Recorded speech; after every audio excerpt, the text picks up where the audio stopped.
Happy Thanksgiving, Canada. And boy, do we have a lot to be thankful for in this country led by Justin Trudeau. For example, when he tried to assume complete executive authority over the entire country. Anyway, he's now in bed with the NDP, so we have a very far-left coalition trying to destroy the entire economy and structural foundation of the country. But don't worry, everyone. Aaron O'Toole will stop him. Now, he's also in favor of assuming massive executive authority and far-left policies, but Aaron O'Toole is a true blue conservative and will surely fix the country by collaborating with the Muslim Brotherhood. I don't really know his plan. I'm sure it's solid. He's very handsome. He'll take care of us.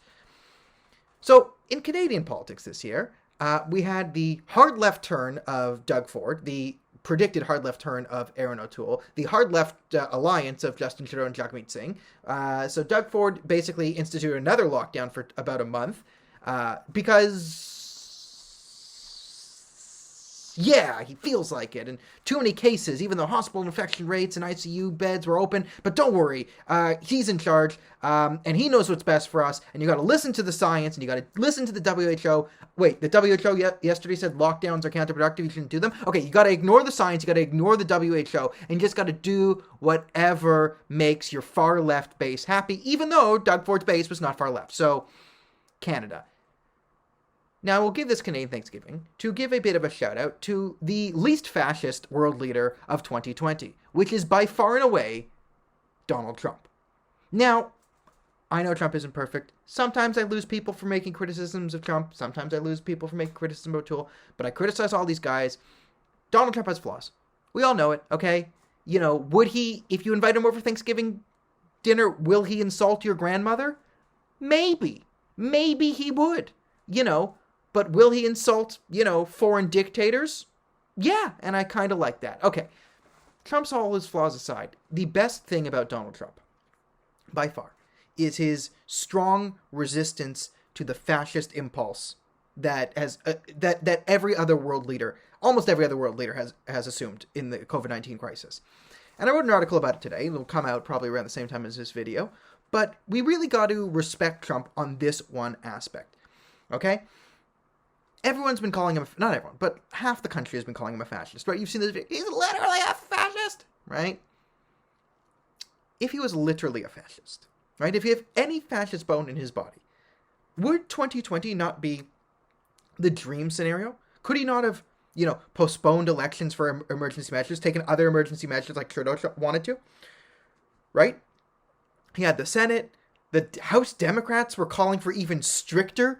Like, the House Democrats are basically screeching, asking him to become a dictator, while calling him a dictator, and then calling him a dictator for not wanting to be a dictator. It was all very confusing. And we all know if Donald Trump tried to be a dictator, the Democrats would do a hard turn and then start screaming about him being a dictator.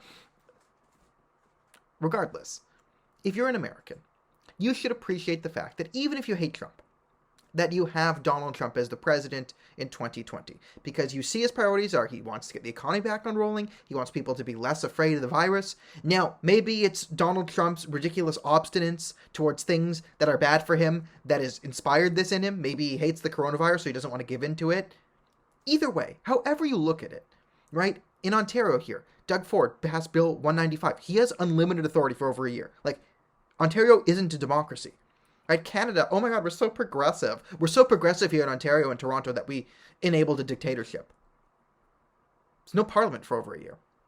Right? In America, the democratic process is still running. Now, there'll be problems with voting and elections and COVID and restrictions. Should they have done something? Should they passed a bill to make it voting last 3 days this year?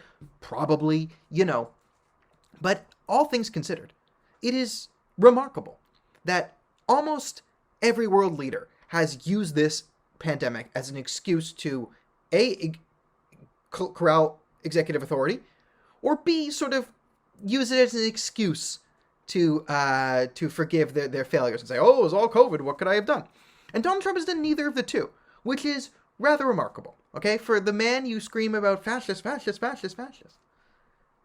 I think we all need to take a moment and realize that this year, he had every single opportunity, justification, public support. He could have been Big Daddy, strong man, and taken over and done his fascist thing and postponed elections. He probably could have gotten away with it in the middle of a pandemic. but he chose not to.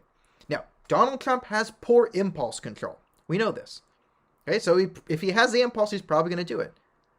Which means he doesn't have a fascist impulse in him.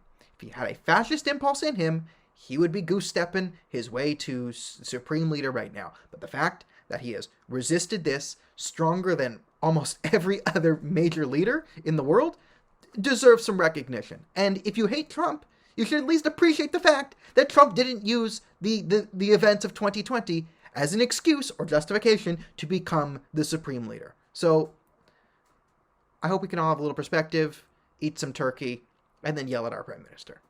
Happy Thanksgiving, everyone.